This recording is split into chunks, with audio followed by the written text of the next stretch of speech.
वञ्चाकल्पोतरुभ्यश्च कृपा सिन्धुभ्येव च पतितानं पावनेभ्यो वैष्णवेभ्यो नमो नमः।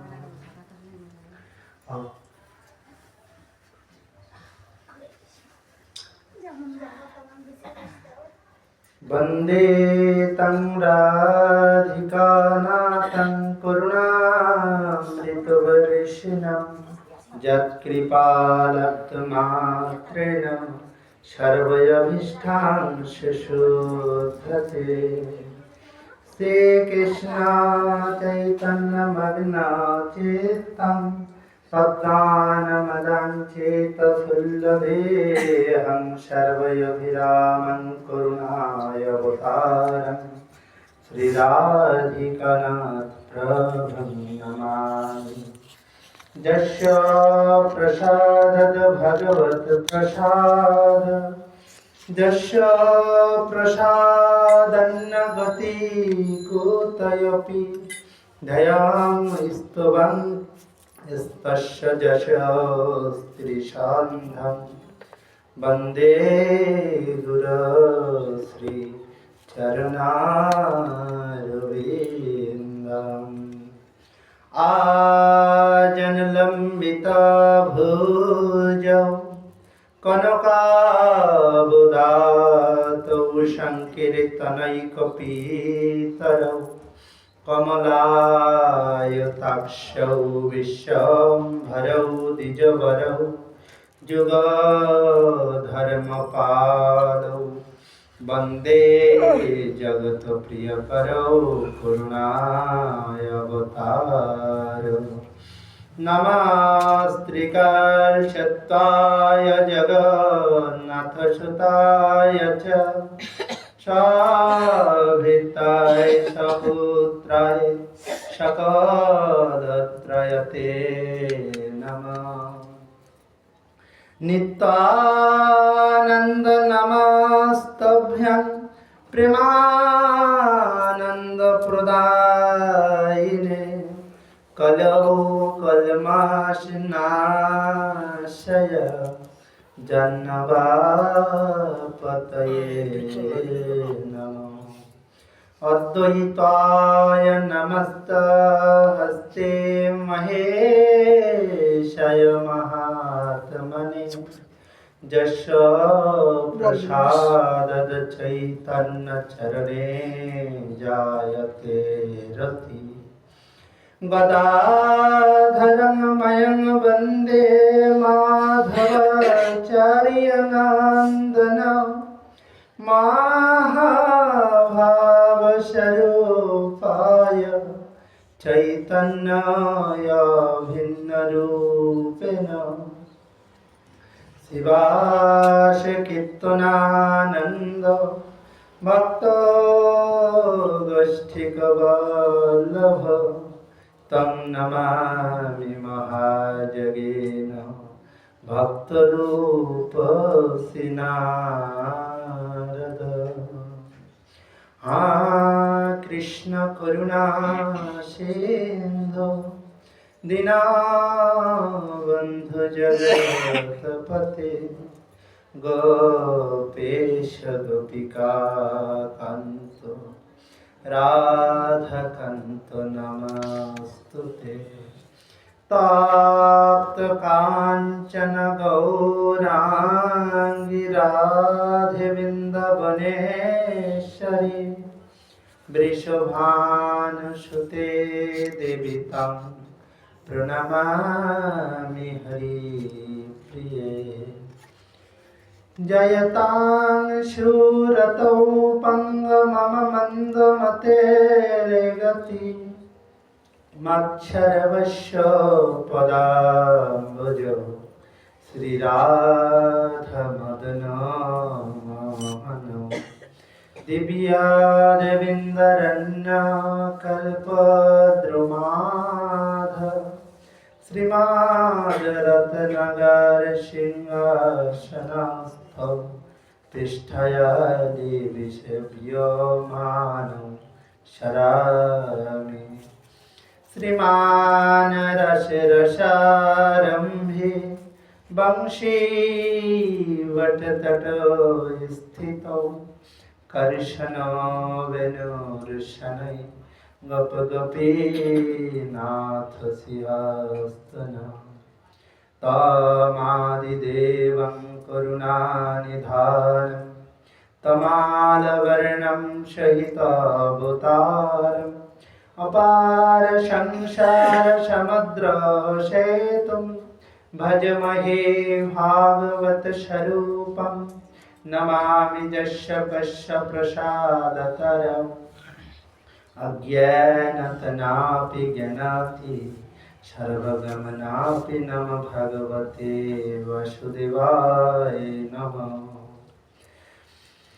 निगमं कल्पतरुर्गलितं फलं सुखामखादमृतद्रवसंयुक्तं श्रीभागवत रसमलयामहरः रसिकभुवि भावुका नयनं गदगश्रुधारय वदनं गदगदरुद्धाय गिरा नयनं पुलकैर्निश्चितं बत कदा तव नाम ग्रहणे भविष्यति जुगायितं निमेषेण चक्षुषा प्रवृषायितं छिन्नायितं जगत् सर्वं गोविन्दं विरहे नमे श्री कृष्ण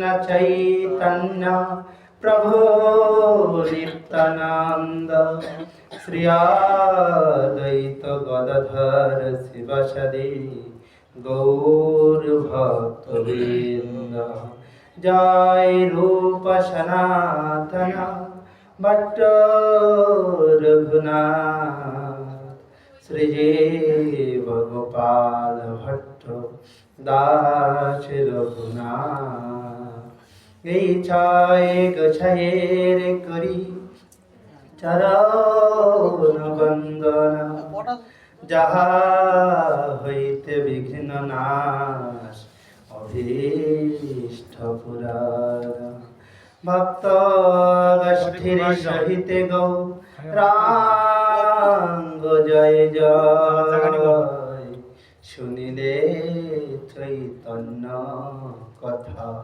ভক্তি লোভ হয় শ্রী গৌরাঙ্গ প্রভু মোরে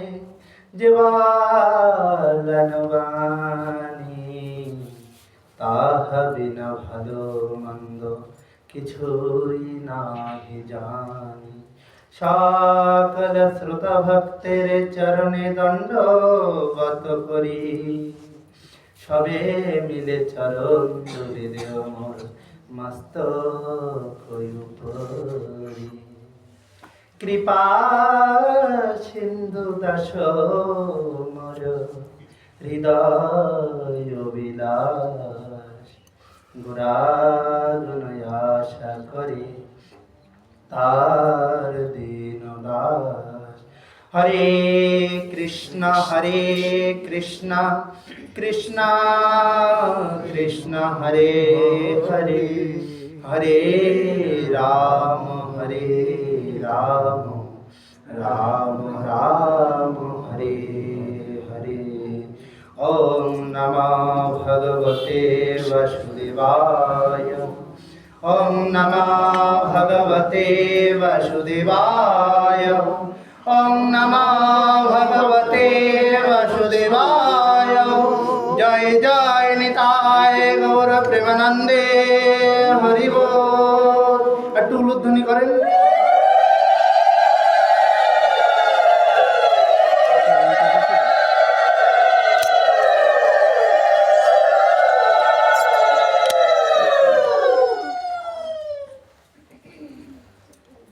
সর্বপ্রথমে আমি আমার পরম আরাধ্য নিত্যলীলা প্রবিষ্ট শ্রী শ্রী কৃপা সিন্ধু দাস বাবাজি মহারাজের রাতুল চরণ বন্দনা করি। তিনি অহেতুকী আমার প্রতি কৃপা বর্ষণ করুন। তারপর আমি আমার মাতা পিতার চরণ কমল বন্দনা করি, তাহারাও আমার কৃপা আশীর্বাদ করুন। তৎপর উপস্থিত সমস্ত গৌর ভক্তবৃন্দের চরণ কমল বন্দনা করি, সকলেই কৃপা আশীর্বাদ করবেন। আজকে আপনারা এই যে গৃহে এসেছেন, অত্যন্ত ভাগ্যের বিষয়। কারণ অল্প ভাগ্যে নাহি হয় কৃষ্ণ শত জ্ঞান, তারপরে অল্প ভাগ্যে বৈষ্ণব গৃহেতে কিন্তু আসে না। বহু বহু ভাগ্যের ফলে বৈষ্ণব আসিয়া মিলে অল্প ভাগ্যে হয় না। ভগবানের হয়তো সেই স্বীকৃতি ছিল যে আজ এই গৃহের উদ্বোধন মানে গৃহপ্রবেশ, সেই উদ্দেশ্য তার সাথে একাদশী হরিবাসর সব সংযুক্ত হয়ে মিলেমিশে একখানা অনুষ্ঠান। গীতা জয়ন্তী, আজকে গীতা জয়ন্তীও বটে। বলছি আস্তে আস্তে সবই বলবো। আজকে গীতা জয়ন্তী, এবং গীতা জয়ন্তী বলে গীতার কিছু কিছু সামান্য কিছু কথা আলোকপাত করে আমরা, যেহেতু একাদশী এবং একাদশীর দিনে গীতা জয়ন্তীও গুরুত্বপূর্ণ, এমন যে একাদশীও খুব গুরুত্বপূর্ণ, দুটোই গুরুত্বপূর্ণ। এবং অগ্রহায়ণ মাস এমন একটা মাস যে তাতে গীতাতেই লেখা আছে, হ্যাঁ মাসের মধ্যে অগ্রগণ্য। বলছেন মার্গ শীর্ষ অগ্রহায়ণ, মানে এই মাসটা সবথেকে সেরা মাস। ভগবান বলছেন যেমন পৃথিবীতে যত নদী আছে তার মধ্যে গঙ্গা পবিত্র, বৈষ্ণবানাং যথাসম্ভব, মানে বৈষ্ণবদের মধ্যে শিব পবিত্র, সেই রকম মাসের মধ্যে এই অগ্রহায়ণ। ভক্তের মধ্যে উদ্ধব শ্রেষ্ঠ, উদ্ধবের মতো কিন্তু ভক্ত হয় না। কারণ শাস্ত্রাকারগণ বলছেন কি জানেন তো, বলছেন আপনাকে যদি কম্পারিজন করতে দেওয়া হয় যে উদ্ধব এবং অর্জুন দুজন কে প্রিয় হবে ভগবানের, বলতে পারবেন? একটু সবাই বলুন তো, কে সবচেয়ে প্রিয় হবে? আমি একটু শুনি। উদ্ধব।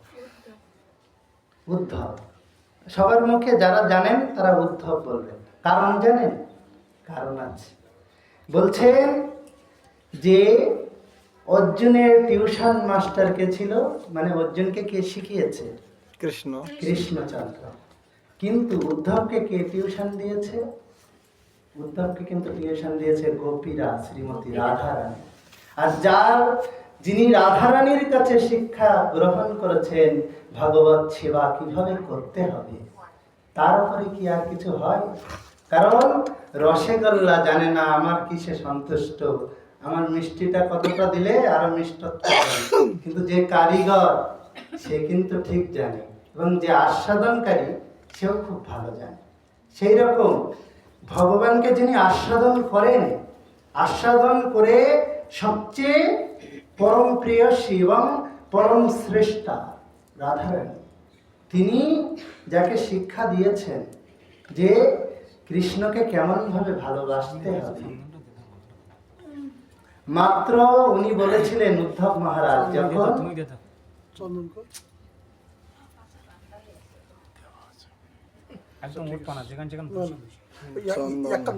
যখন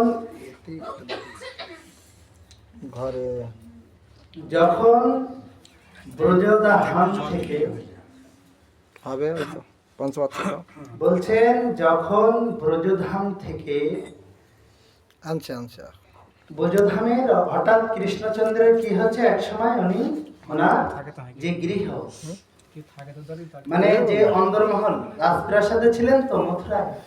এবার মথুরায় যখন কংস বধাদি লীলা হয়েছে, অনেক বছরকাল কিন্তু উনি যুদ্ধ করছেন জরাসন্ধের সাথে। বলছেন 17 বার যুদ্ধ করেছেন, 17 বার, একটা তো বার না। এবং উনি যখন যুদ্ধ করতে আসতেন প্রথমবার 23 অক্ষৌহিণী সেনা ছিল জরাসন্ধে, এবং জরাসন্ধ প্রথমবার 23 অক্ষৌহিণী, হিসাব করবেন। আর মহাভারতের যুদ্ধ হয়েছিল 18 অক্ষৌহিণী টোটাল। টোটাল 18 অক্ষৌহিনী। এর মধ্যে কৌরব পক্ষে কত সেনা ছিল? 9 অক্ষৌহিনী। আর পাণ্ডব পক্ষে ছিল 7 অক্ষৌহিনী। এরা 9 আর 7 নিয়ে এত বড় যুদ্ধ, তাহলে যে 23 অক্ষৌহিনী এনেছিল সে না জানি কত।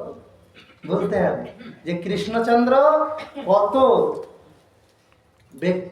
কত বড় যুদ্ধ করেছেন। প্রথম যখন উনি মথুরায় সবে কংসকে বধ করে সবে একটু ছেড়ে পড়ে বসছে, সব কিছু পরিষ্কার করে, যে হাতটা ধুয়ে বসলাম, মানে এখনো রাজ্য পরিচালনা করা শুরু হয়নি, এর মতো অবস্থায় 23 অক্ষৌহিনী সেনা নিয়ে উনি প্রথম আক্রমণ করলেন। কংসের শ্বশুর জরাসন্ধ, কংসের স্ত্রীর নাম অস্তি আর প্রাপ্তি। এই দুজন যখন জানালেন তখন পিতা তো খুব রেগে গেছে। জামাইকে মেরে ফেললে কি হয়? যে কোনো কন্যার পিতা অত্যন্ত ক্রোধী হবেই, কারণ কন্যাকে বৈদভ্য দেখতে কোনো পিতাই স্বপ্নেও চায় না। তাই যখন উনি আক্রমণ করেছেন, এরপরে 17 বার আক্রমণ করেছিলেন। বলছেন প্রত্যেকবার জরাসন্ধর যা প্রথমবার সামর্থ্য ছিল তার থেকেও বেশি শক্তিশালী হয়ে উনি আক্রমণ করতেন। প্রথমবারের থেকে 17 নম্বর বারে না জানি কত বড় সেনা এনেছিল এবং কত শক্তিশালী যোদ্ধা এনেছিল। কৃষ্ণচন্দ্র চিন্তা করলেন যে এই জরাসন্ধকে জীবনে বাঁচিয়ে রাখতে হবে, রাখলে এ তো অসুর প্রবৃত্তি, একে না মারলে অপমানের জ্বালায় সারা জীবন জ্বলবে। কারণ শ্বশুর মশাই জামাইকে মেরে ফেলেছে, জ্বালাটা তো অনেক। মারতে হবে। যখন অস্তি আর প্রাপ্তি কন্যাদের চোখের সামনে দেখলেই গা জ্বলবে রিরি করে, যে ওই মনে না থাকলেও যখন দেখবে তখন এমনি জ্বলবে। সেই কারণে এ কি করবে, সারা জগতে যত দুষ্ট আছে, যত অধার্মিক আছে, যত অসুর আছে, যত পাপী আছে, সবাইকে নিজের দলে একঠা করবে। করলে কি হবে, আমি এই মথুরায় বসে বসে সবাইকে নিধন করবে। সবাইকে নিধন করে দেবো। কত সুন্দর যুক্তি দেখেন যুক্তি ভগবান। একদম। এইরকম ভগবান কিন্তু অত্যন্ত যুক্তি এবং ওনার কারণগুলো শুনলে আপনি ভাববেন যে না ঠিক আছে। যেমন কৃষ্ণচন্দ্র কখনো ব্রজধামে আসেননি, যেমন শ্রীদামের অভিশাপ একটি কারণ। আমি খুব সংক্ষেপে বলে যাব। শ্রীদামের অভিশাপ যেমন একটি কারণ, সেই রকম আরেকটি কারণ হলো জরাসন্ধ বারবার আক্রমণ করত। জরাসন্ধ যদি বুঝতে পারত কৃষ্ণের প্রাণ বসে আছে বৃন্দাবনে, তাহলে কিন্তু উনি বৃন্দাবনকে মুহূর্ত লাগতো না নাশ করতে। কারণ মথুরায় তো চারিপাশে বিশাল পাঁচিল দিয়ে ঘেরা ছিল নগর, এবং দুর্গ টাইপের ছিল, কিন্তু বৃন্দাবন তো দুর্গ নয়, এটা সাধারণ গ্রাম। মথুরা মানে সামান্য জমিদার, এরকম হিসেবে নন্দ মহারাজ ছিলেন। ইনি যে বিশাল বড় জমিদার তেমন কিন্তু নয়, ইনি ছিলেন বৃষভানু রাজার অন্তর্গত জমিদার। বৃষভানু রাজা যিনি ছিলেন, ওনার অন্তর্গত এরকম নন্দ মহারাজের মতো 100 জমিদার ছিল। এই হলো হিসেব। তারপরে কংস ছিলেন সম্রাট, এই বৃষভানু রাজা এনাদের সবাই, কিন্তু এনাদের ডাইরেক্ট কর কংসকে দিতে হবে, ইনি এদের পরিচালনাটা করতেন। তাই বলছেন কংস কিন্তু সম্রাট মথুরা, এবং মহারাজ নরেশ এগুলো বলা হয়, রাজাও বলা যায়। সম্রাট হতে গেলে তখনকার সময়ে এরকমভাবে সম্রাট হওয়া যেত, কিন্তু সম্রাট হতে গেলে যারা রাজসূয়যোগ্য করতো, মানে পৃথিবীর সমগ্র বিশ্বের যত রাজা আছে সবাই যতক্ষণ না বশ্যতা স্বীকার করছে ততক্ষণ সে সম্রাট হতে পারত না। সেই কারণে সম্রাট বলা হতো না কংস মহারাজ। তাই বলছেন যে যখন এই কৃষ্ণচন্দ্র এই যুদ্ধগুলো করলেন, করে কি করছেন, উনি যুদ্ধ করে উনি এইবারে বলছেন যে এই ব্রজধাম ছেড়ে যেতে হবে। ব্রজধামের কাছে ছিলাম, মথুরা থেকে ব্রজধাম বেশি দূর না। কত পথ জানেন? মাত্র 6 কিমি। 6 কিমি মানে এখান থেকে স্টেশন 2-2.5 কিমি, আর এর 6 গুণ, তাহলে কতখানি দূর। কৃষ্ণচন্দ্র ইচ্ছা করলে যেতে পারতেন না। বলছেন তার কামনা ছিল না, আসক্তি ছিল না। প্রেম এমনই যেটা যদি এক জায়গায় নাও থাকা হয় তবুও তার জন্য দুঃখ পাওয়া। অনেকে ভাবেন যে ও প্রেম হয়েছে মানে আমার একসাথে থাকতেই হবে না, না থাকলেও মন এমনই। তাই বলছেন যখন কৃষ্ণচন্দ্র আছেন, একদিন কি হয়েছে, কৃষ্ণচন্দ্র গিয়েছেন যমুনায়। যমুনায় স্নান করতে করতে একটা পদ্ম ফুল তুলেছেন। এবার উদ্ধব মহারাজ ওনার সাথে গিয়েছিলেন, কৃষ্ণের দ্বৈত সখা। বলছেন কৃষ্ণস্য দ্বৈত সখা উদ্ধব, মানে একই রূপ তার মতো, কৃষ্ণের মতো। যেমন ইনি শ্যামবর্ণ, দ্বিভুজ মুরলীধর, মুরলীটা না ধারণ করলে একদম জয় জয় শ্রী গুরুদেব প্রেমানন্দ জয়।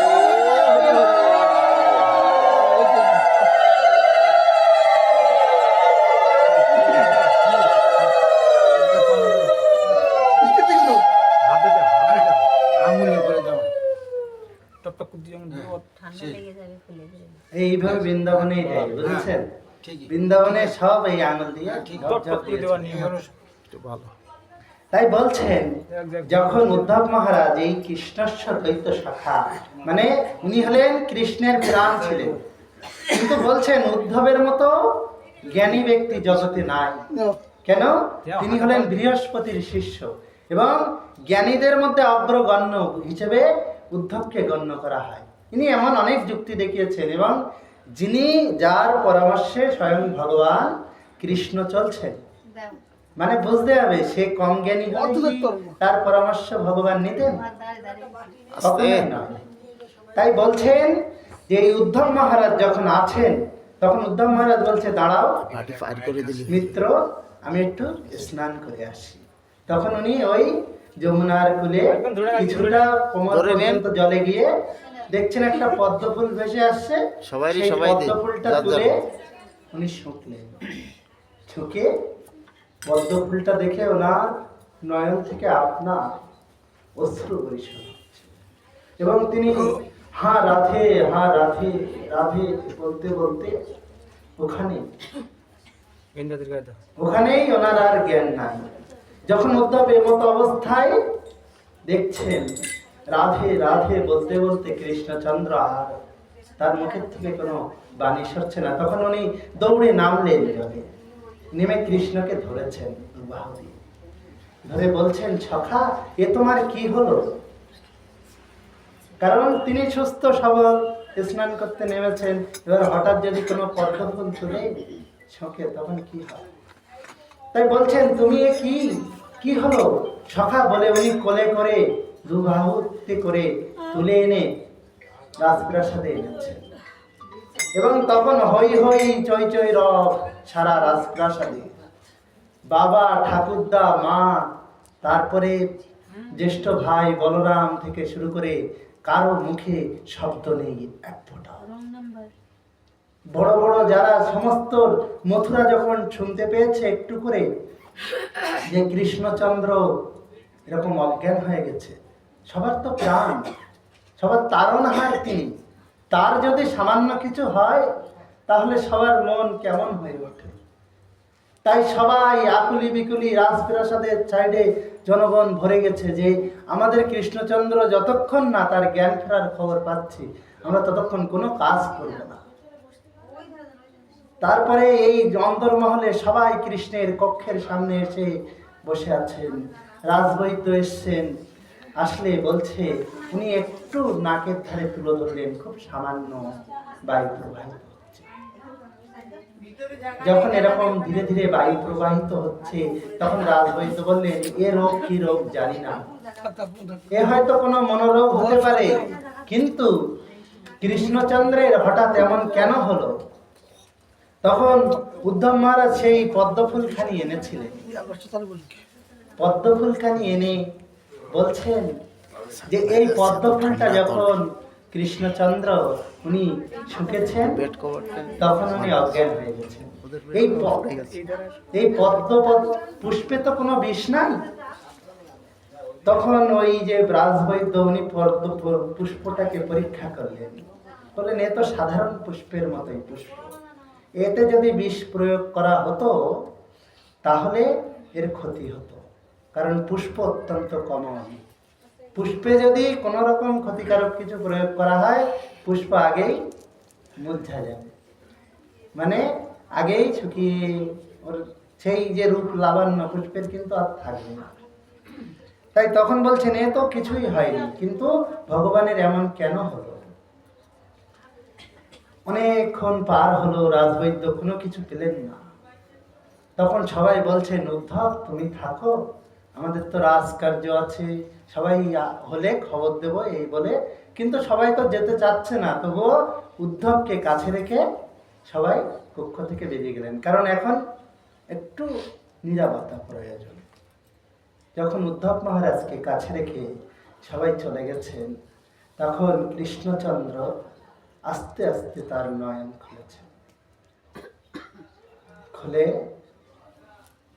বলছেন রাধে, হ্যাঁ রাধে বলে যেই বলে উঠেছেন না, সেই উদ্ধব কিন্তু ওই অপেক্ষায় ছিল যে কখন কৃষ্ণ মুখ খুলবে এবং কখন ওনার চেতনাটা ফিরবে। তখন উনি যেই শুনেছেন এই রাধে নাম, উনিও আগেও শুনেছেন খুব কম, কিন্তু ওনার মনে এত প্রশ্ন আসে। কিন্তু আজ যখন শুনলেন তখন বলছে যে কে ইনি? মিত্র প্রভু আপনি কেমন আছেন বলে উনি ওনাকে ধরেছে। ধরে মানে যেমন হয় যে কেউ অসুস্থ ব্যক্তি যদি একটু জ্ঞান আসে, যারা থাকে তারা উৎসাহে, কিন্তু ওনার পাশে তো আর কেউ নাই, উনি একাই এত আনন্দে যে যেন জীবনে এই আনন্দ কোনোদিন পাননি। তখন বলছে প্রভু আপনার এ কি হয়েছে, কেন আপনি এমন অসুস্থ, কেন সুস্থ হচ্ছেন না? বলে উদ্ধব তুমি চিন্তা করো না, আমার এই রোগের ওষুধ আমি জানি। বলছেন কি ওষুধ? বলছেন এই রোগের ওষুধ হলো ভক্তের পদের চরণধূলি। তুমি যদি কোনো ভক্তের চরণধূলি আমার মস্তকে একটু দিতে পারো, তাহলে আমার এই রোগ এমনি সেরে যাবে। যেই বলেছেন সেই উদ্ধব মহারাজ বলছেন আমি কোথায় পাবো সেই চরণধূলি? তখন বলছে উদ্ধব তুমি তো আমার পরম ভক্ত, তুমি চরণধূলি দাও। তখন উদ্ধব বলছেন কত যোগী ঋষি মুনি তপস্যা করে যাকে পায় না, তার মস্তকে আমার চরণধূলি তো অসম্ভব, সম্ভব নয়।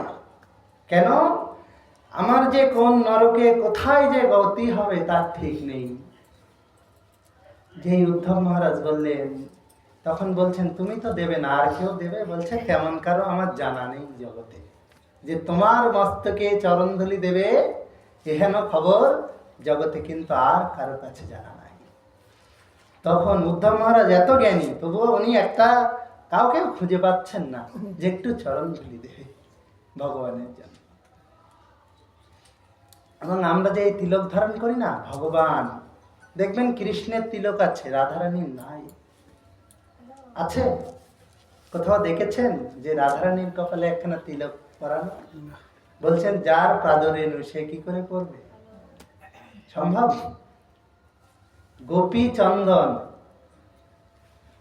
এই গোপী চন্দন নামটা কেন? এটা গোপীদের পাদরেণু। গোপীদের পাদরেণুর বোজধামে গিয়ে দেখবেন যে গোপী বোজে ধুলা ওড়ে, এই কালারটা দেখেছেন? ধূসর। রাধাকুণ্ডের রজও মহাপ্রভু পড়েছেন, কিন্তু গোপীচন্দ্রের মাহাত্ম্য, রাধাকুণ্ডের রজের মাহাত্ম্য অপরিসীম, সেরকম গোপীচন্দ্রের মাহাত্ম্য শাস্ত্রে এত বর্ণনা করা হয়েছে। বলছে যে এক খণ্ড যদি গোপীচন্দন দিতে পারেন, কাউকে দান করতে পারেন, তাহলে আপনার জীবন ধন্য হয়ে যাবে। কত কত যজ্ঞের ফল লাভ করবেন তার ঠিক নেই। গোপীচন্দ্রের মাহাত্ম্য যদি কোনোদিন শুনতে চান বলবো কোথাও, কিন্তু এরকম মাহাত্ম্য, কত মাহাত্ম্য বলে শেষ করা যায় না। তাই বলছেন যে এই একটু চরণধূলি যদি পাই। তখন উদ্ধব মহারাজ বলছেন কোথায় পাবে সখা, আমি তো জানি না।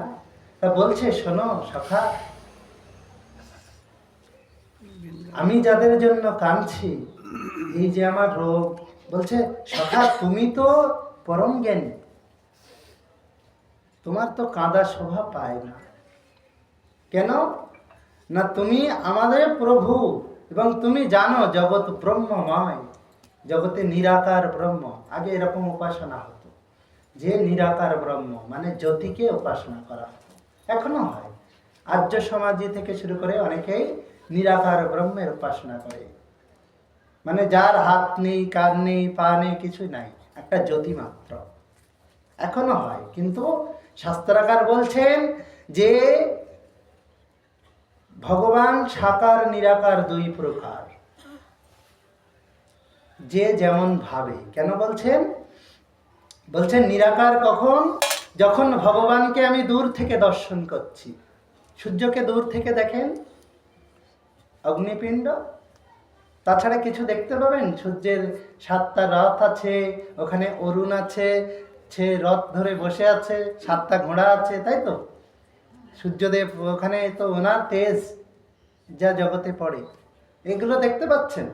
কিন্তু যখন সূর্যদেবের কাছে যাবেন, উনি যে দিব্য চক্ষু দেবেন সেই শরীর নিয়ে যখন যাবেন, তখন কিন্তু ওনার পূর্ণ রূপটা দেখতে পাবেন। এরকম ভগবানকে আমরা যখন কাছে থেকে দেখি তখন তিনি সাকার, যখন দূর থেকে দেখা হয় সেটা হলো নিরাকার। ভগবান দুই প্রকার, কিন্তু দৃষ্টিকোণের ভেদ, আর কিছুই নয়।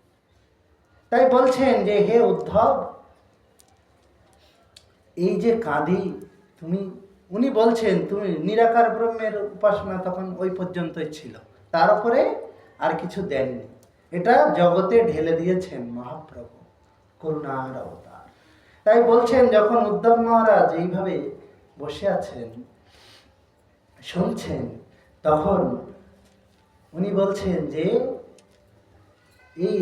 ওরা আমার জন্য খুব দুঃখ করে, এবং ওদের জন্য আমার মধ্যে হয়তো কাম নাই, কিন্তু ওদের দুঃখের জন্য আমার নয়ন থেকে আপনি অশ্রু বরিশাল হয়। তখন বলছে কে দুঃখ করে জগতে, এমন কারা আছে? এই তোমার বলছে আমার মাতা পিতা নন্দ যশোদা, আর গোকুলে বা নন্দগ্রাম তখন ছিল, নন্দগ্রামে যত গোয়ালা আছে সবাই কাঁদে। তখন যখন বলছেন, বলছে কেন কাঁদে? বলছেন এই যে আমার আমার কথা ভেবে ওরা কাঁদে, আর আমি ওদের কথা ভেবে আর নিজেকে ঠেকিয়ে রাখতে পারি না। তো বলছে প্রভু এই মায়া আমি দূর করে দেবো, এটাকে মায়া বলছেন। যখন বলছেন তখন প্রভু মনে মনে মুসকি মুসকি হাসছে যে মায়া, গিয়ে একবার দেখো, বুঝবে জ্বালা। কেন? কারণ উদ্ধবের মধ্যে সব ছিল, প্রেম ভক্তি কি জিনিস উনি জানতেন না, উনি জ্ঞানকেই সর্বপ্রধান মনে করতেন। তাই প্রেম ভক্তি শেখানোর জন্য উদ্ধবকে ব্রজে প্রেরণ করছেন ভগবান। তাই উনি বোঝাচ্ছেন, বলছেন এই চরণধূলি ব্রজে যাবে তখন পাবে। যখন এই কথা বললেন তখন বলছেন ব্রজে আপনার মাতা পিতা আছে, সোনা আছে, তা তাদের কাছে গেলে পাবো? ওখানে গেলে? বলছে হ্যাঁ পাবে। কারণ আমার মা, যখন আমি গোষ্ঠে যেতাম তখন আলাই বালাই দূর করবার জন্য নিজের চরণধূলি আমার মাথায় দিয়ে দিত, বুড়ো আঙুলের, দেয় না? তারপরে ফিরে এলেও দিত, তাহলে আমার মা ডেলি দিত, সেই জন্য আমার কোনো রোগ ছিল না। আর এখন আমি ওইসব পাচ্ছি না, এখানে সবাই আমারে ভগবান মনে করে, আর আমি তত অসুস্থ, কারণ আমি সেই ভালোবাসাটা তো এখানে পাচ্ছি না যেটা ওখানে পেতাম। সখা, তুমি আমার সখা, কিন্তু তুমি আমারে প্রভু বলো, আমার চরণধূলি চাইলাম, কিচ্ছু দিচ্ছ না। যখন এই শুনলেন উদ্ধব মহারাজ কৃষ্ণচন্দ্রের কাছে, তখন উদ্ধব মহারাজকে বলছেন তুমি যাবে? বলছে বিশেষ প্রয়োজনে যাব। কেন? না ও চরণধূলি হোক না হোক, এই জিনিসটা হবে যে ওদের বুঝিয়ে আসবো, যাতে তোমার দুঃখ না করে, এবং ওরা ব্রহ্ম সত্য সেটাকেই জানে। যখন এই কথা বললেন, উদ্ধব মহারাজের মধ্যে যে জ্ঞানের অহংকার প্রভু একবারে স্পষ্ট দেখতে পেলেন। যে তাই, ঠিক আছে, আমি তাহলে একখানা চিঠি লিখি। উদ্ধব, উনি মায়ের সম্বন্ধে চিঠি লিখলেন। মা, আমি তো কোনোদিন তোমার যে ঋণ কারণ কত দুষ্টুমি করেছে। এবং ওই যে গোকুলের গোয়ালা বা নন্দগ্রামের গোয়ালারা কত গালাগালি দিয়েছে মাকে, তা ঠিক আছে, আমার এই দুষ্টু সন্তান ক্ষমা করে দিও। আর তারপরে তো আমি আরো চলে এসে কত দুঃখ দিয়েছি। এইভাবে উনি মা বাবার জন্য লিখলেন, গোপীদের জন্য লিখলেন, বন্ধুদের জন্য লিখলেন, শ্রীমতী রাধারানীর জন্য লিখলেন। ওর মধ্যে তখন যখন লিখেছেন, লিখে উদ্ধবের হাতে ওই ব্রহ্মজ্ঞান, মানে ওর ভিতরে এমন ভাবে লেখা যে উনি ওদের বোঝানোর জন্য লিখেছেন যে তোমরা আর কেঁদো না, আমাকে ভুলে যাও। কি বললাম বুঝেছেন? উদ্ধব চাইছেন তোমাকে যেন ওরা ভুলে যায়, তাই উনি সেই হিসেবেই লিখলেন যে তোমরা আমাকে ভুলে যাও, আমার জন্য আর দুঃখ করো না। এই কথা যখন বললেন, যখন লিখে পাঠিয়েছেন, তখন উদ্ধব মহারাজ কে উনি নিজে হস্তে বলছেন চলো। আর এদিকে তখন ছড়ানগরে জেনে গেছে যে কৃষ্ণ আবার সুস্থ হয়ে গেছে অসুস্থতার থেকে, যখন সবাই আনন্দিত। আর তখন উদ্ধব মহারাজকে রথে বসিয়ে বলছে, উদ্ধব তুমি কখন আসবে? তা বলছে এই যাব, সন্ধ্যের মধ্যে ফিরে আসবে। কত সময়? সকালে যাবে, সন্ধ্যের মধ্যে। আগের দিন বিকেলবেলা অসুস্থ হয়েছিল বিকালে, এবারে দিনটা কেটে গেল অসুস্থতার ভাবে, সকালে সুস্থ। এই সময় উদ্ধবকে বুঝিয়ে ভাজিয়ে প্রেরণ করছেন, মানে বুঝিয়ে যে এই বিষয় আমি এই কারণে দুঃখিত, তাই উনি প্রেরণ করলেন। যখন করলেন উদ্ধব মহারাজ তখন যাচ্ছেন ব্রজধামে। আর কৃষ্ণচন্দ্র বলছেন ঠিক আছে, তুমি এই সন্ধ্যেবেলায় আসবো তো, এসো। এবারে উনি তখন রথ নিয়ে চলে যাচ্ছেন। তখন উদ্ধব আরো, কৃষ্ণচন্দ্রের তখন মনে হচ্ছে আরো অনেক কিছু তো লিখতে পারতাম, আরো দুই একটা পত্র দিয়ে দিতে পারতাম। তখন উনি বলছেন দাঁড়াও রে উদ্ধব, একবার দাঁড়াও। কিন্তু উনি দূত প্রেরণ করেন। উদ্ধব চলে যাচ্ছেন কিন্তু ডাকছেন, কিন্তু উদ্ধব শুনতে পাচ্ছেন, কারণ রথের শব্দে চলছে। আর গিয়ে বুঝিয়ে আসবো কিভাবে, কাকে বোঝাবো, কারা আছে, মোটামুটি ডিটেলস নিয়ে প্ল্যানিং করতে হবে তো, নাহলে একজনকে বোঝাতে গেলে হঠাৎ বুঝিয়ে দেবো, হবে না। যখন উদ্ধব মহারাজ এইভাবে যাচ্ছেন ধীরে ধীরে ধীরে ধীরে ধীরে ব্রজধামের পথে, যমুনা পার করে তারপরে যাচ্ছেন,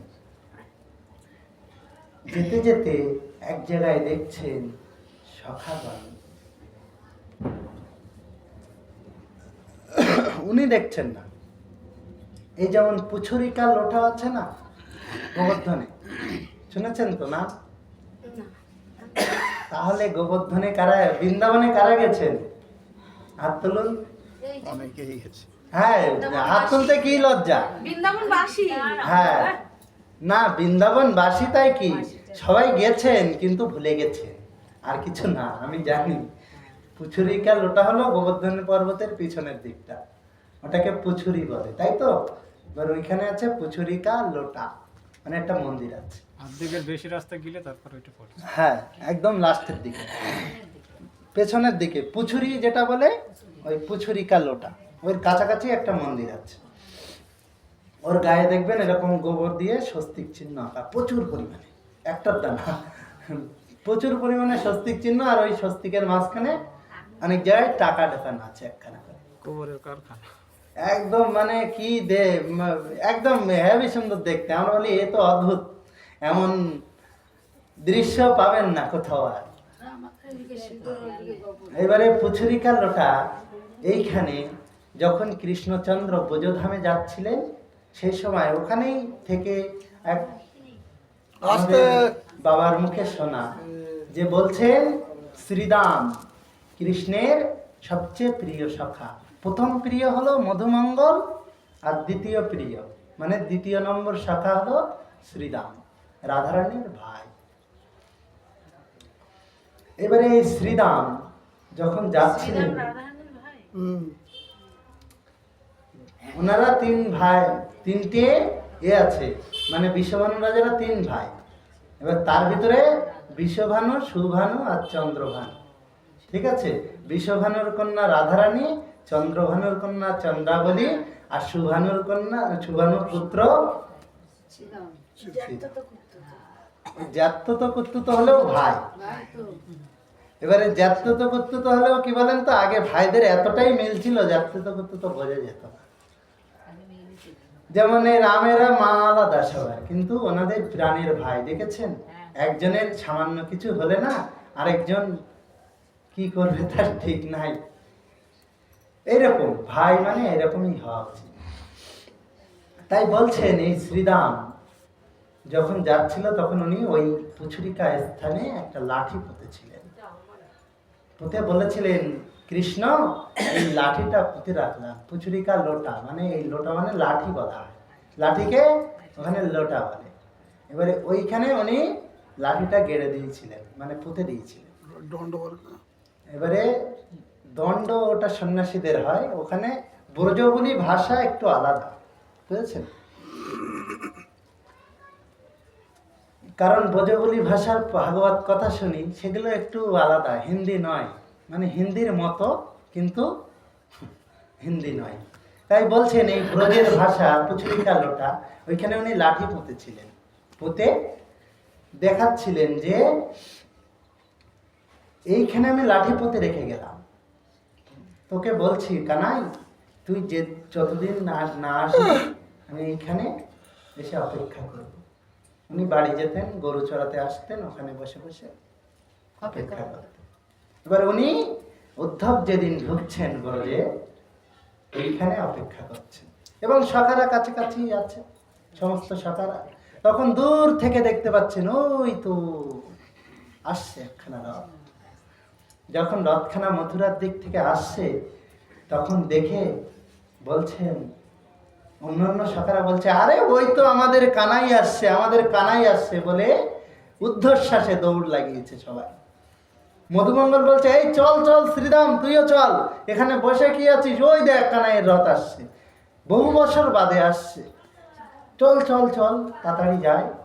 এবং কৃষ্ণচন্দ্র যখন উদ্ধবকে পাঠিয়েছিলেন তখন উদ্ধবকে বলেছিলেন যে, উদ্ধব তুমি যে এই ড্রেস আপ আছে, আমার যে দেহের অঙ্গের যে বস্ত্র, এই বস্ত্রগুলো কি করবে, এই বস্ত্রগুলো নিয়ে তুমি তোমার বস্ত্র পরিত্যাগ করে আমার বস্ত্র পরিধান করো, কারণ তুমি আর আমি সমান রূপ, এক সমান দেখতে, তাহলে তুমি আমার বস্ত্র পরিধান করো। বলছে, সকালে এইসবের কি দরকার ছিল, তোমার বস্ত্র তোমার থাক না, খুব সুন্দর তো। তখন বলছে, না উদ্ধব, তুমি যদি ব্রজে যাও, এই আমার বস্ত্র না পরে গেলে ব্রজের গোপীরা থেকে শুরু করে কেউ তোমার দিকে ফিরেও তাকাবে না। কেমন অবস্থা বুঝতে পারছেন? ওরা একমাত্র একানিষ্ঠ, যেটাকে বলা হয় হনুমান, উনি দ্বারকায় গেছেন, কৃষ্ণচন্দ্রের রূপ দর্শন করছেন, করে কি বলছেন জানেন? বলছেন, শ্রীনাথে জানকীনাথে চাভেদ পরমাত্মনি কিন্তু মাম সর্বস্ব শ্রীরাম কমল লোচনা। হে ভগবান, শ্রীনাথ লক্ষ্মীপতি এবং জানকীনাথ সীতাপতি একই, কোনো ভেদ নাই। চা ভেদ ও পরমাত্মনি, এদের পরমাত্মা সম্বন্ধে এদের কোনো ভেদ নাই, কিন্তু আমার সর্বস্ব শ্রীরাম কমল লোচনা। জয় জয় নিতাই গৌর প্রেমানন্দে হরি বল। এই একানিষ্ঠতা কৃষ্ণচন্দ্রের সামনে গিয়ে বলছেন যে, হে ভগবান, তুমি সেই ত্রেতা যুগের লীলা, সেই রূপ, রাম লক্ষণ সীতা, সেই রূপটাই দেখা, না হলে আমার মন শান্তি হচ্ছে না। এই আমার, যেমন ভগবান দাস বাবা, সিদ্ধ ভগবান দাস বাবা, উনি নিতাই গৌরকে দেখে কোনোদিন ব্রজধামে যেতে পারেননি। বলছেন, এই নিতাই গৌর ছেড়ে আমি যাব। একবার বেরিয়েও পড়েছেন, কিন্তু পরক্ষণে আবার ফিরে এসছেন, না আমার দ্বারা হবে না, ও ব্রজধামে আমার যাওয়া হবে না, এই নবদ্বীপ ধামেই আমি খুব ভালো আছি। বৃন্দাবনে তো আর যাওয়া হয়নি সারা জীবনে, তবুও তিনি সিদ্ধ হয়েছেন। ভগবানের ভজন সাধন করেছেন অত্যন্ত নিগুড় ভাবে, যারা সিদ্ধ ওনাদের এমনি বলা হয়। তাই যখন এই অবস্থা উনি যাচ্ছেন, যেখানে চলছিল সেইখানেই বলি, অন্যদিকে ঘুরে যাচ্ছে শুধু।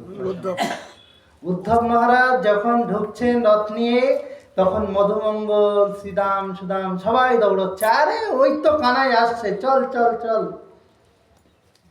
যখন বলছে, শ্রীদাম বলছে, না আমি যাব না। কেন না, কৃষ্ণ এতদিন আমার ধারে আসেনি, আমি রাগ করেছি, ওর ধারে এখন দেখাও করব না। যখন এই কথা বললেন, মধুমঙ্গল বলছে, আরে ভাই চল চল, রাগটা করতে হবে না, আগে তো দেখাটা করি। তখন শ্রীদাম বলছে, না না আমি এখানে বসে থাকবো, রাগ করেছি বলে উনি বসে আছেন। কিছুক্ষণ বাদে মনে করছে, আরে এই আমার সখারা আগে গিয়ে আলিঙ্গন করবে কৃষ্ণকে, আগে গিয়ে তার হাতে স্পর্শ করবে, তার সাথে আহা হা আমার সাথে দাসদের সাথে কথা বলবে, কত কিছু হবে, আর আমার মিস হয়ে যাবে, সব আমার হবে না, এই তাড়াতাড়ি চল বলে উনি ওদের থেকে আরো জোরে দৌড়াচ্ছে যে আমি আগে দেখা করব কৃষ্ণের সাথে। তখন ওরা বলছে, মধুমঙ্গল তখন দৌড়াতে দৌড়াতে পাচ্ছে না, তো এ খুব জোরে দৌড়াচ্ছে। তখন মধুমঙ্গল বলছে, বটু বামন তো, উনি তো বটু মানে বামন বলতে জানেন তো, খাটো মানুষ। এইবারে খাটো হওয়ার ফলে উনি কি হচ্ছে, উনি তো অত জোরে দৌড়াতে পারেন না। তখন বলছে, আরে শ্রীদাম তুই কেন যাচ্ছিস এত জোরে, তুই তো বললি দেখা করবি না। বলছে, ওসব পরে হবে, রাতটা আগে দেখা করে নি বলে উনি দৌড়াচ্ছেন সোজা। যখন দৌড়াতে দৌড়াতে দৌড়াতে দৌড়াতে সব সখারা রথকে থামিয়ে দিয়েছে। উদ্ধব তখন বলছে, কি হলো, দেখে অনেক সখারা রথ থামিয়েছে। তখন উনি ওই রথের চারিদিকে তো ঢাকা থাকে, কারণ উনি কোথাও যাচ্ছেন, যুদ্ধক্ষেত্রে গেলে ফাঁকা থাকে, না হলে তো ঢাকা থাকে। তখন ওই পর্দার মধ্যে থেকে উনি মুখটা বের করে দেখছেন কারা। যখন দেখছেন, উনি তো চেনেন না কাউকে, উনি শুধু নাম জানেন। তখন বলছেন, মধুমঙ্গল সামনে এসছে, উনি একটু কৃষ্ণের প্রধান মিত্র তো, পৌর্ণমাসীর পুত্র, জেসে নন, ইনি খুব মানে ভগবানের এমনি প্রিয় নন, কারণ যিনি যোগমায়া পৌর্ণমাসী যোগেশ্বরী তারই পুত্র, অত্যন্ত প্রভাবশালী। এবং এনার সম্বন্ধে, পৌর্ণমাসী সম্বন্ধে যেমন বলে না, পৌর্ণমাসী কুন্দলতা জয় বীরাবিন্দ, অনেকে ওই জায়গাটা একটু অন্যরকম বলে, কিন্তু ওর আসল উচ্চারণ হলো পৌর্ণমাসী কুন্দলতা। কুন্দ পয়রস্যু দন্তার নয়, কুন্দলতা। এবারে এই জায়গাটা অনেক সময় দেখবেন দুটোই একই রকম টাইপের হয়ে যায়, বুঝেছেন? পূর্ণমাসী পূর্ণলতা এরকম একটা অনেক সময় হয়, আমরা খেয়াল করি যখন, দু এক সময় দু একজন হয়তো উচ্চারণ করে ফেলে। সবাইকে বলছি না, ক্ষমা করবেন কাউকে যদি ভুলভাবে বলে থাকি, হয়। সেই জন্য বললাম যে অনেক সময় শব্দের সামান্য তারতম্যের জন্য অর্থ পরিবর্তন হয়ে যেতে পারে, যার ফলে বৃত্তাসুরের মতো মৃত্যু হতে পারে। ওনার পিতা করতে চেয়েছিল যে ইন্দ্রের বধের জন্য পুত্র চাই, আর উনি একটুখানি ভুল উচ্চারণ করে ফেলেছেন, ইন্দ্রই বধ করবে সেরকম পুত্র পেয়ে গেছে, বুঝেছেন? উল্টো হয়ে গেছে, যেটা ওকে বধ করবে আর তিনি উল্টো নিজের পুত্রকে বধের পুত্র তৈরি করেছে, এরকম। তাই বলছেন যে এই মধুমঙ্গল তখন তাড়াতাড়ি গিয়ে বলছে, এই সরো সরো সরো, আরে দেখি দেখি দেখি কোথায় কৃষ্ণ, কোথায় কৃষ্ণ বলে উদ্ধব তো মুখটা বার করে দেখছেন। তখন উনি পদ্মার আড়াল থেকে বলছে, এই তুই সর, কোথায় কৃষ্ণ আমরা দেখবো, সব সব বলে সরিয়ে দিচ্ছে। কারণ ওনারা তো চেনেন না, উনি ভাবছে এনার হয়তো কোনো সঙ্গী, যা হয় হোক বন্ধুকে আগে দেখবো। উনি ভালো করে রথের ভিতরে মুখ ঢুকিয়ে দিয়ে দেখছেন, বলছে কেউ তো নাই। খুব উৎসাহ, এত উৎসাহ, হঠাৎ সব নিস্তব্ধ হয়ে গেছে। এখন জানতে গেলে ওই উদ্ধব যা বলবে, মানে ভেতরে যে আছে তার কাছেই শুনতে হবে, না হলে তো আর কিছু উপায় নেই। তখন উদ্ধব মহারাজ ওই সময় বলছেন যে কৃষ্ণ আসেনি, আমাকে পাঠিয়েছে, মানে উনি বলছেন জয় শ্রীকৃষ্ণ, তখন বলছেন জয় শ্রীকৃষ্ণ, জয় শ্রীকৃষ্ণ, কিন্তু বললেও বলছেন যে উনি আসেননি, উনি আমাকে পাঠিয়েছেন। পিতা নন্দ আর যশোমতির কাছে এবং এখানে গোপ বালক সবাইকে একটু বোঝাবার জন্য বলছে, ও যখন এই কথা শুনেছেন সবাই বলছেন, কানাই এবারেও ঠকিয়ে দিলি, সেই কবের থেকে কত বছর ধরে এইখানে এসে বসে বসে অপেক্ষা করি, আর আজকেও ঠকিয়ে দিলি, আজকেও এলি না। এই বলে যখন ওনারা সবাই বসে পড়েছে আফসোস করছে, তখন উনি তো দেখে অবাক, বলছে এ কি হলো, মানে ব্রজে যাদের বোঝাবে তাদের আফসোস দেখে, তারা অন্য চিন্তা দেখে উনি বলছে এদের কি করে বোঝাও, ঠিক আছে এদের না বোঝাতে পারি, বলছে আগে তো পিতা মাতার কাছে যাই, কারণ তাদের পুত্র যার হারায় তার সবচেয়ে বেশি কষ্ট হয়। সেই জন্য বলছেন যে নন্দ যশোদার গৃহ কোথায় শ্রীঅঙ্গন। তখন বলছেন সখারা যে ওই যে দেখতে পাচ্ছে একখানা ছোটখাটো নদী, মোটামুটি একটা নদী মতো, ওই নদীটা ধরে চলে যাও, ওইটাই নন্দরাজার বাড়ি, ওর উদ্গম স্থল যেখানে। তখন বলছে হ্যাঁ, ওনার মাথা চকরে গেছে, যে কি ভাবছিল সব ভুলে যাচ্ছে। কেন না, ব্রজধাম যেমন কৃষ্ণ বর্ণনা করেছিল তার অদ্ভুত অপরূপ শোভা এখনো আছে, কিন্তু সবাই বিরহ অনালে তাপিত।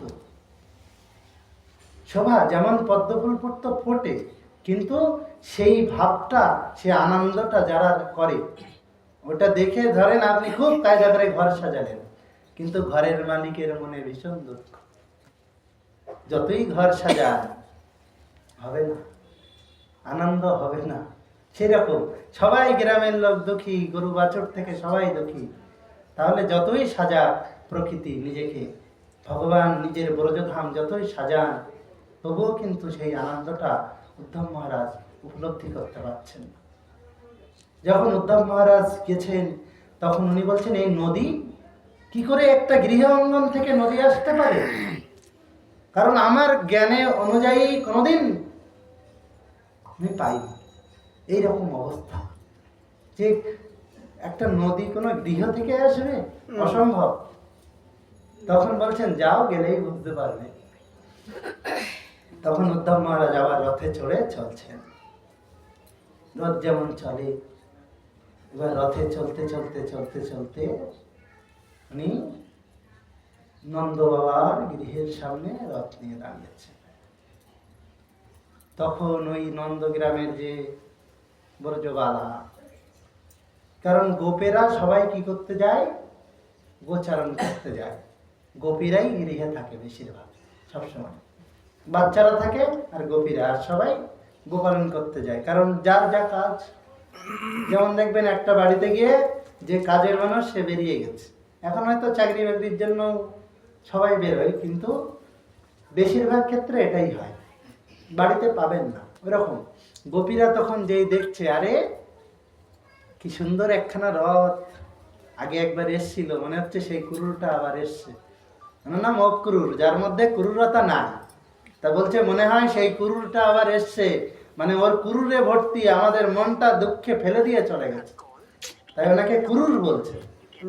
অক্রুর থেকে ওনারা নাম দিয়েছেন কুরুর, যেহেতু কৃষ্ণকে প্রাণকে নিয়ে চলে গেলে কি হয়, সেই জন্য বলছে সেই কুরুর অক্রুর মনে হয় আবার এসেছে, এই মনে হয় এটা অক্রুরের রথ। সবাই চারিদিকে বলাবলি করছে, বলছে মনে হয় কৃষ্ণ এসছে, হতে পারে, কারণ আমাদের বলে গেছিল কাল আসবে, বলে কাল বলে চলে গেল, বৎসর চলে গেল, কত বৎসর চলে গেল, কিন্তু কাল হয়ে গেল। কালটা কাল আসবো বলে কয়াকাল নয়, একই শব্দ, কাল আর কাল উচ্চারণটার ভেদ আছে সামান্য, সেটা কাল হয়ে গেল, এখনো এলো না। তা অনেকে ভাবছেন, বিভিন্ন গোপীরা বিভিন্ন মন্তব্য করছে, মনে হয় কৃষ্ণ, মনে হয় কাউকে পাঠিয়েছে, মনে হয় সেই ক্রূরটা আবার এমন কিছু নিয়ে যেতে এসছে যে আমাদের আবার দুঃখের সাগরে ডুবিয়ে দেবে। এইসব যখন বলছে তখন উদ্ধব মহারাজ আস্তে আস্তে বেরিয়েছেন, এবং এর ভিতরে এর আগে একটা জায়গা বর্ণনা করা হয়, অনেক ক্ষেত্রে ভাগবত কথা বাচকরা বলে যে এর আগে যখন উদ্ধব মহারাজ আসছিলেন এই নন্দভবনের কিছু আগে, যেমন বিশ্বভানুপুর বা জাবর, বুঝেছেন তো, এই জাবর নন্দগ্রাম এর কাছাকাছি আসার আগের মুহূর্তে কৃষ্ণের যে সখী, অষ্টসখী রাধারানী, তানারা ধরেছিলেন। অষ্টসখী আরও অনেক সখী ছিল তানাদের সাথে, সবাই উদ্ধবকে ধরেছে যে উদ্ধব এই কে একটা রথ নিয়ে যাচ্ছে নন্দভবনের দিকে, এই ধর ধর ধর ধর, সবাই চারিদিক থেকে ঘিরে ধরেছে। তখন যে সারথি সে তো এমনি ঘোড়া থামিয়ে দেবে, নাহলেই মরে যাবে, রথের তলায় পড়লে বাঁচে না, তাই কাউকে তো মারা উচিত না, সেই কারণে থামিয়ে দিয়েছে রথ থেকে। যখন থামানো হয়েছে আবার, তখন বলছেন এই কারা? উনি বেরিয়ে দেখছেন, দেখে বলছেন যে এই কোথায় আমাদের কৃষ্ণ এসেছে। তখন খুঁজে খুঁজে দেখছেন, না, কৃষ্ণ আসে নাই। যখন কৃষ্ণ আসে নাই দেখলেন, তখন ওনারা ভাবছেন, বলছে এর গা থেকে কিন্তু কৃষ্ণের গন্ধটা পাচ্ছে। মানে ওনারা এত বছর হয়ে গেছে তবু কৃষ্ণের যে অঙ্গ গন্ধ সেটা মনে আছে। বলেননি।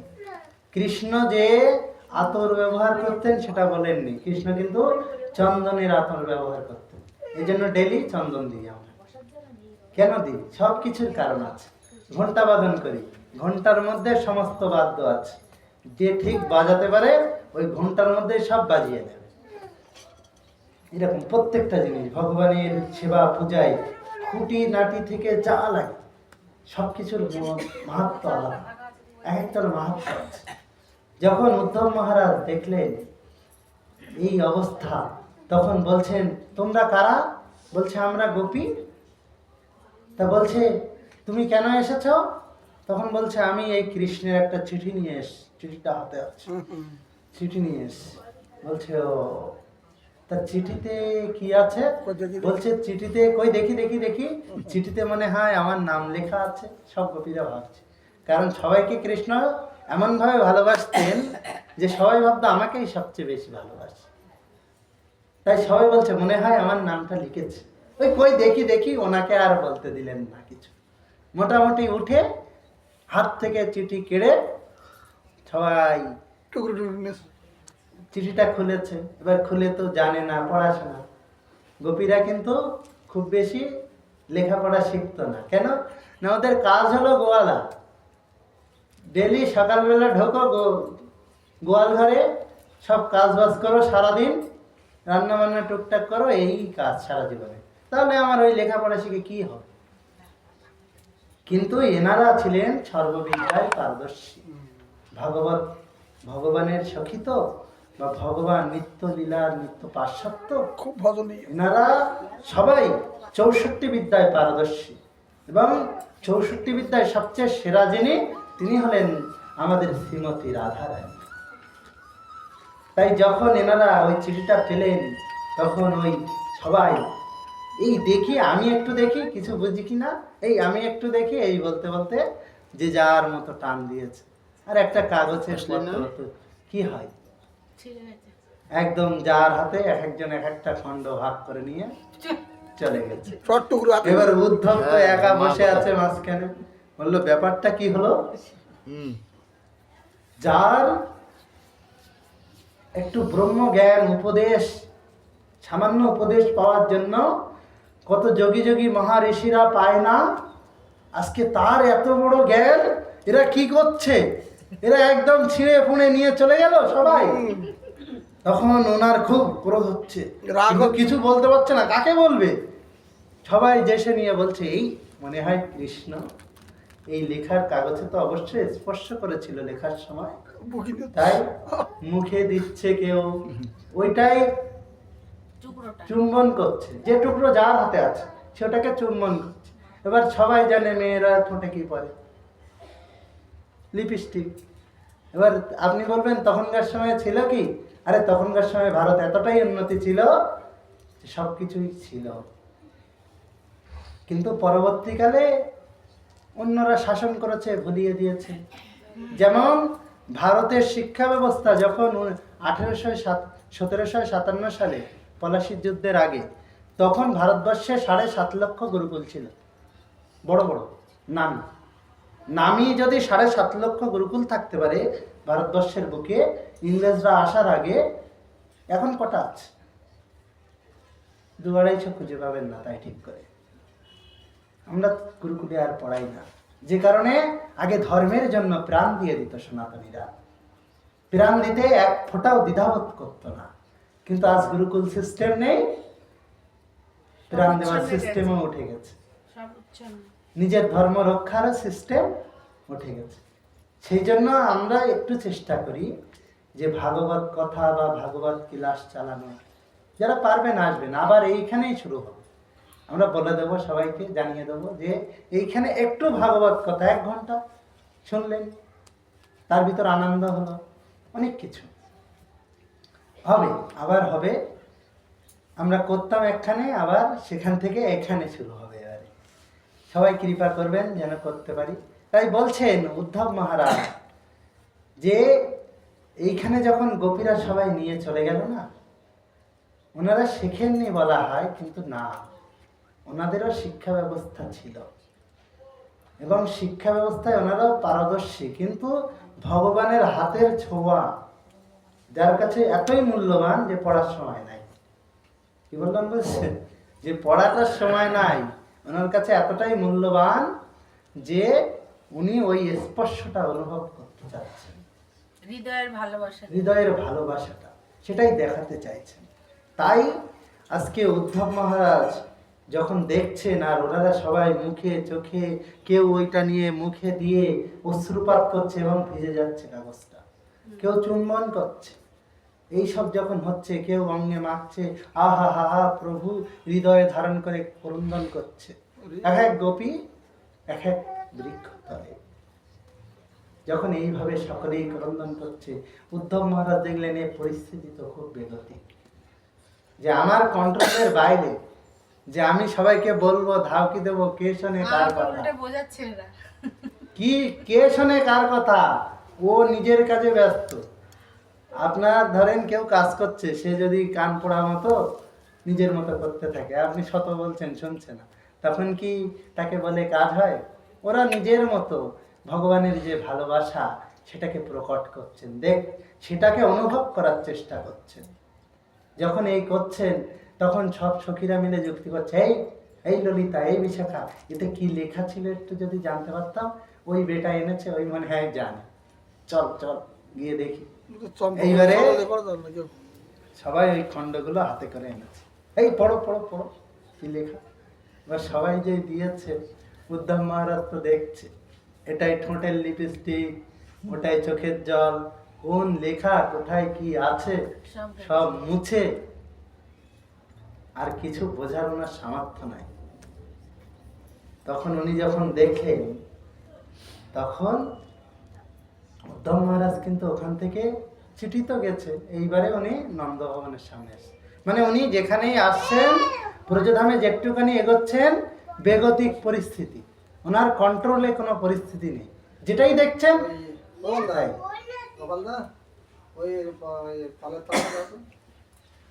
সেটাই বেগতিক দেখছেন। যখন দেখছেন, তখন উনি ভাবছেন যে কি করব। এবার নন্দ ভবনের সামনে এসে আরেক বেগতিক অবস্থা, কেউ বলছে এই মনে হয় সেই বেটায় অক্রুর এসছে, এই আবার মনে হয় কৃষ্ণকে এরকম কোনো মহারত্নকে নিয়ে চলে যাবে, যা আমাদের প্রাণ, হয়তো নন্দ বাবাকেই নিয়ে চলে গেল, আমাদের তখন কে দেখবে। যখন এরকম ভাবছে, তখন উদ্ধব মহারাজ বেরোলেন, বেরিয়ে দেখছেন, তখন নন্দ বাবা ভিতর থেকে বলছেন, আমার গৃহের সামনে মনে হয় কোনো রথ দাঁড়িয়ে আছে, মনে হয় মথুরা থেকে কেউ এসছে, হয়তো উগ্রসেনের অনুচর, না হলে কৃষ্ণ কাউকে পাঠিয়েছে, না হলে কৃষ্ণ। উনি প্রথমে ভাবলেন কৃষ্ণ হয়তো, কারণ যে হরিনামে থাকে, ভগবত ভক্ত হয় পূর্ণরূপে, তার সবসময় ভগবান হৃদয় মাঝারে বসত করে, সবসময় তার চোখের সামনে যা দেখেন সবই কৃষ্ণ কৃষ্ণ কৃষ্ণময়। তখন উনি যখন দেখছেন, তখন উনি ভাবছেন কৃষ্ণ, ঠিক আছে। তারপরে উনি যখন বিছানার দিকে তাকাচ্ছেন, তখন ভাবছেন ওই তো কৃষ্ণ বিছানায় শুয়ে আছে। তারপর উনি যখন দেখছেন যে যশোমতী একটা দোলনা নিয়ে দোলাচ্ছে, বসে বসে যখন দোলাচ্ছে, তখন উনি দেখছেন ওই দোলনার উপরে কৃষ্ণচন্দ্র বসে আছে। যখন এই সব দশা দেখছে, উনি ভাবছেন এদিকে উদ্ধব মহারাজ রথ থেকে নেমে গোপীদের কথায় কর্ণপাত না করে উনি আস্তে আস্তে হাঁটতে হাঁটতে হাঁটতে হাঁটতে নন্দভবনে প্রবেশ করলেন।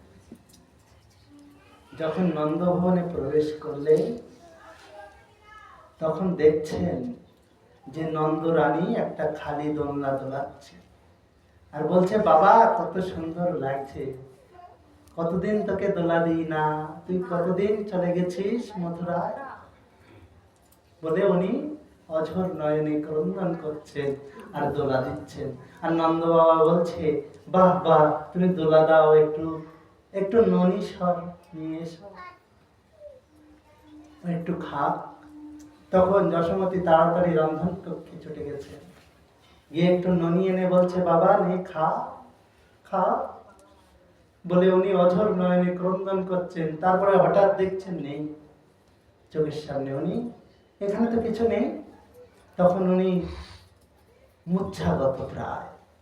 এই অবস্থায় উদ্ধব যখন ঢুকেছে তখন উনি বুঝতে পারছেন যে পরিস্থিতি আরো খারাপ। এতক্ষণ তো দেখেছিলাম আলাদা পরিস্থিতি, এখানে পিতা নন্দ এবং মা যশোদা হৃদয় বেদনা তিনি দেখে অনুভব করতে পারছেন না যে এমনও হতে পারে। তখন যখন যশোমতী মূর্ছা গেলেন তখন যশোমতীকে নন্দ বাবা একটা খাটিয়ায় শুয়ে দিয়ে উনি বলছেন, থাক, এরকমই তো যায়, অভ্যাস হয়ে গেছে, ডেলি মূর্ছা যায়, হা কৃষ্ণ বলতে বলতে। যখন এইরকম মূর্ছা যায় তখন নন্দ বাবা হঠাৎ গৃহের দিকে তাকিয়ে দেখছেন কেউ দাঁড়িয়ে আছে। আরে কৃষ্ণ কৃষ্ণ বলে উনি দৌড়ে গিয়ে বুকে জড়িয়ে ধরলেন, ধরে বলছেন, আহা বাবা, কতদিন বাদে এসেছিস, তোর জন্য আমরা কত কেঁদেছি, আর তুই এতদিন কেন আসিস না। বলে যখন এইরকম বলছেন তখন উদ্ধব মহারাজ আর নিজেকে ধরে রাখতে পারছেন না, উনিও ওই যে ক্রন্দন ভাবে উনিও কাঁদছেন। যখন উনি কাঁদছেন তখন নন্দ বাবা এইবারে উনি বলছেন, উনি তখন বলছেন, তাহলে একটু বসতে দিই, অনেক দূর থেকে এসছে। বসার সময় মুখের দিকে তাকিয়ে দেখেন যেহেতু কৃষ্ণ নয়, শুধু আভরণ সবকিছু আছে, অঙ্গগন্ধও পাচ্ছে, কিন্তু কৃষ্ণ তো নয়। আমার কৃষ্ণের ব্যবহার তো এমন নয়। কেন না, কৃষ্ণের ব্যবহার, উনি পদধূলি কেন চেয়েছিলেন জানেন?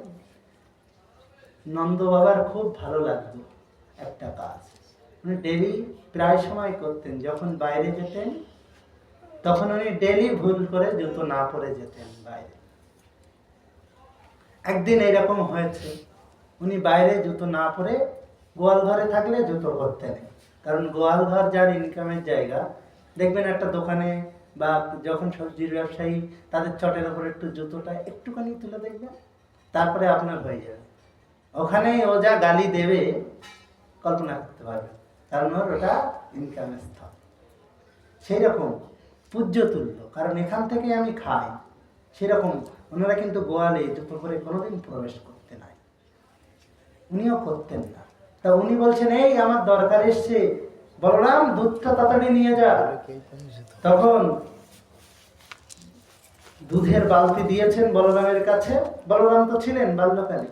তখন বলরাম দৌড়ে দুধটা নিয়ে যাচ্ছে আর বলছে, মনে মনে বলছে, প্রভু দেখেছেন পিতা আমাকে কাজ দিয়েছে, আমি ভক্ত সেবা করতে পারছি, কত আনন্দ। বলে উনি দৌড়াতে দৌড়াতে যখন ওই দুধের বালতিটা নিয়ে রেখে আসছেন তখন ভগবানের মনটা দুঃখী, আহা হা, দাদাকে দিল, আমাকে কিছু দিল না। তখন পিতা বলছেন, যা যা কানাই, আমার জুতোটা নিয়ে আয় তো, ওই গৃহের আঙিনায় রাখা আছে, আমি একটু বাইরে যাব। তখন ভগবান বলছেন, ভক্ত কত করুণাময় যে ভগবানের আশাও পূর্ণ করছেন। দেখো, উনি তখন সেই জুতো দুখানি আঙিনা থেকে তুলে বলছেন, মস্তকে করেছেন, করে হেলতে দুলতে নিয়ে আসছেন, যে আহা হা হা, যে চরণ রেণুর জন্য বড় বড় বৈষ্ণবরা এই ভক্তের চরণ রেণুর জন্য অপেক্ষা করে যুগ যুগান্তর। সেই চরণ রেণু আজ আমি আমার মস্তকে পেয়েছি। আমার থেকে আমার ভক্ত বড়, তাই তিনি দেখাচ্ছেন, তাই তিনি ওই মস্তকে করে নিয়ে আসছেন আস্তে আস্তে। এইবার দাদাকে বলছেন, দাদা তুই কি সেবা পেলি, আর আমার দেখ কত সেবা। ইহেন ভক্তের চরণ পাদুকা আমার মস্তকে, আমি ভক্তের পাদুকা মস্তকে করে বই। দেখিয়ে দিচ্ছেন জগৎজীবকে। তাই প্রভু যখন এই করছেন, এই কথা নন্দ বাবা ভাবছে যে কৃষ্ণ প্রায় ভুল হয়ে যেত, আর ওইভাবে তার দ্বারা বাবাতাম আহা হা হা। উদ্ধব তখন বলছেন, তুমি কে? তখন শুনলেন উদ্ধব, সব পরিচয় আদি হলো। তখন উদ্ধব নন্দ বাবাকে বোঝানোর চেষ্টা করছে, আর নন্দ বাবা যত কথা বলেন তত কৃষ্ণের কথা বলেন। এই কথা বলতে বলতে উনি তো একটা রাজা মানুষ, তখন উনি শুনছেন যে এইবারে বলো মথুরার পরিস্থিতি কেমন। বলছেন মথুরা জরাসন্ধ বারবার আক্রমণ করে, পারা যায় না, সেই কারণে কৃষ্ণ এইখানে আসতে পারে না। আরো অনেক কারণ আছে। ভেতরের কারণ হলো সেই দামের অভিশাপ, আর এখানে বাইরের কারণ জরাসন্ধের ভয়। নাহলে জরাসন্ধের ভয় কি করবে যদি কৃষ্ণ ইচ্ছা করে? তার কাছে কি কিছু আছে? যখন এই কথা বললেন, বাহ্যিক কারণ দেখালেন, তখন নন্দ বাবা বলছেন, তা বলছেন আপনারা দুঃখ করবেন না। সব যখন মথুরার ঘটনা বলা হলো, বলছে দুঃখ করবেন না, কারণ কৃষ্ণ হলো পরমেশ্বর ভগবান, তার জন্য দুঃখ করতে নাই। তখন নন্দ বাবা বলছে, প্রথমে কাঁদছিলেন হা কৃষ্ণ হা পুত্র বলে, এইবার বলছেন যে উদ্ধব তুমি এত জ্ঞানী হয়ে আমার কান্নাটা আরো তীব্র করে দিলে। তখন বলছে, কেন, কি হয়ে গেল, আমি কি ভুল কথা বললাম? তখন উনি বলছেন যে প্রথমে তো পুত্রকে হারিয়েছিলাম, আর আজকে তুমি আমার থেকে ভগবানকে দূরে হারিয়ে দিলে। ও যদি ভগবান হবে, যার ভগবানের জন্য ভক্তেরা কত কাঁদে, আমার পুত্র হারায় কাঁদতাম, এখন থেকে জানবো আমি ভগবান হারায় কাঁদছি। পুত্র ভগবান তুই হারিয়ে গেল বলে উনি আরো জোরে কেঁদে উঠেছেন। যখন নন্দ বাবার এই ক্রন্দন শুনেছেন, তখন নন্দরানী সেই বিছানা থেকে উঠে এসে উনিও প্রথমে ভ্রম উৎপন্ন হলো যে মনে হয় কৃষ্ণ এসছে। তারপর নন্দ বাবার এইরকম ক্রন্দন শুনে বুঝতে পারলেন, কারণ যশোমতী অত্যন্ত চতুরা, অত্যন্ত, মানে তার মতো চতুর আর হয় না জগতে, এমন চতুরা। কৃষ্ণকে কি করে বাঁচাতে হবে, ওনার মতো টেকনিক কেউ পারবে না। হয়তো উনি চুরি করে এসছেন, কিন্তু যশোমতীর এমন এমন বাল্যলীলা আছে। যশোমতী কৃষ্ণ বাল্যলীলা করেছেন, এই চুরি করে এসছে, কিন্তু কৃষ্ণ যেমন ঢাকা দেবেন আমার পুত্রের যাতে বদনাম না হয়, যশোমতীও তার দ্বিগুণ ভাবে ঢাকা দেন। কোনো চতুর ব্যক্তি না হলে কোনো কিছু ঢাকতে পারে না অত সহজে। এরকম যশোমতী, তিনি বুঝে গেলেন। তখন উনি যখন বুঝেছেন, তখন নন্দ বাবাকে সান্ত্বনা দিচ্ছেন, এত কেঁদো না। বলছে, কি বলছে শুনেছো, আমার পুত্র নাকি ভগবান। আগে তো পুত্র হারায় কাঁদতাম, এখন ভগবান হারায় কাঁদছি। তখন উদ্ধব দেখলেন পরিস্থিতি খুব বেগতি, বোঝাতে চাইলাম এক, আর বুঝলো আর এক, এ তো খুব সমস্যা, এখানে আর কি বলবো। এবার যশোমতী বলছে, হ্যাঁ কি বললে, আমাদের পুত্র ভগবান ছিল? ও তাহলে হা ভগবান, হা কৃষ্ণ, হা পুত্র বলে উনি আরো ক্রন্দন করে মূর্ছা গেলেন। তখন উদ্ধব মহারাজ বলছেন, এখানে কথা বলার সমস্যা, আমি যদি কিছু বলতে যাই, গোপীরা যেমন আরেক রকম বোঝে, এরাও সেরকম আরেক রকম বোঝে। আর বলছেন যে যখন এই আগে যে বললাম যে নন্দভবন থেকে নদী বার হয়েছে, অনেকে বলবেন নন্দ রাজা এবং যশোমতী কত কান্ত না জানি যে নদী হতে পারে। বলছেন তা নয়, কিভাবে কাঁদতেন জানেন? ওই যত ব্রজবাসী ছিল সবাই আসতেন নন্দ রাজার বাড়িতে, এসে সবাই মিলে একসাথে কাঁদতেন। বলতে না, আরে জানিস আজকে কৃষ্ণ আমার ঘরে চুরি করেছিল। তখন আরেকজন বলতে, ও আরে আমার ঘরে না ওই জিনিসটা পাচ্ছি না, ওটাও নিয়ে গেছে। এই বলেন, আর কৃষ্ণ চিন্তায় মগ্ন হয়ে সবাই মিলে কান্নার রোল পড়ে। আর যখন সবাই মিলে হা হা করে কেঁদে ওঠে, তখন স্রোত বয়। তখন ওই সবাই কাঁদলে তো জল হবে না, একা কাঁদলে জল হবে হয়?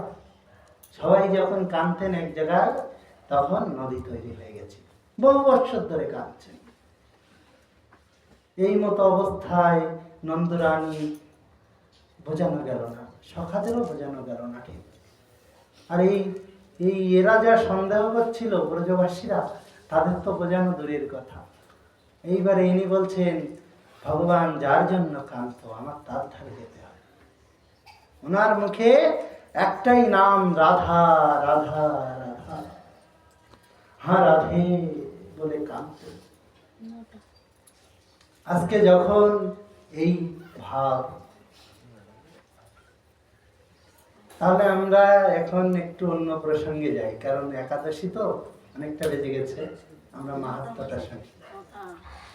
9টা বেজে গেছে, আরো সময় অনেক আছে। হ্যাঁ, এবারে থাক এখানে এই পর্যন্ত। আবার কোনোদিন যদি আপনাদের কৃপা হয়, ওই কথা আরো এগোবে। আর এখানে উদ্ধব সন্দেশ, আমাদের এই যে রঞ্জিত বাবা, ওনার কাছে একটা গ্রন্থ পেয়েছিলাম, অনন্ত দাস বাবাজির লেখা। তাই একবার বসেছিলাম পড়তে, অনেক কিছু ভুলে গেছি, এখন আর নাই, কিন্তু ওনার কাছে থেকে নিয়ে এসেছিল বাবা যে উদ্ধব সন্দেশ গ্রন্থটা একটু দেন, পড়ব। তা আমি একদিন বসে অর্ধেকের বেশি, কখন আরতি করতে করতে বলছে একটু পড়ি, একা ঘরে আছি, মা বাবা কাজে গেছে, বাবা অন্য জায়গায় গেছে, পড়তে পড়তে রাত সকাল হয়ে গেছে। আমি বলছি এরকম তো আকৃষ্ট আমি কোনো কিছুর প্রতি হই না, আমার ঘুমটা আগে হয়, কিন্তু এটা কি হচ্ছে এত, যে ওর অর্ধেকের বেশি পড়ে ফেলেছি, তবুও মনে হচ্ছে আরো পড়ি আরো পড়ি আরো পড়ি, কিন্তু মঙ্গল আরতির সময় এবার যেই মনটা অন্যদিকে ঘুরে যায়, সেই আর বেশি হয় না। এইরকম উদ্ধব সন্দেশ বলছেন যে আমার পিসিমশাই ছিল পরম বৈষ্ণব, এই যে নিমাইদা আছে, নিমাইদার বাবা মাধব নিমাই, ওনাদের বাবা, ওনার বাবা নিমাইদার বাবা। তা উনি যখন উদ্ধব সন্দেশ আমাদের কাছে ভাগবত নিয়ে যেতেন,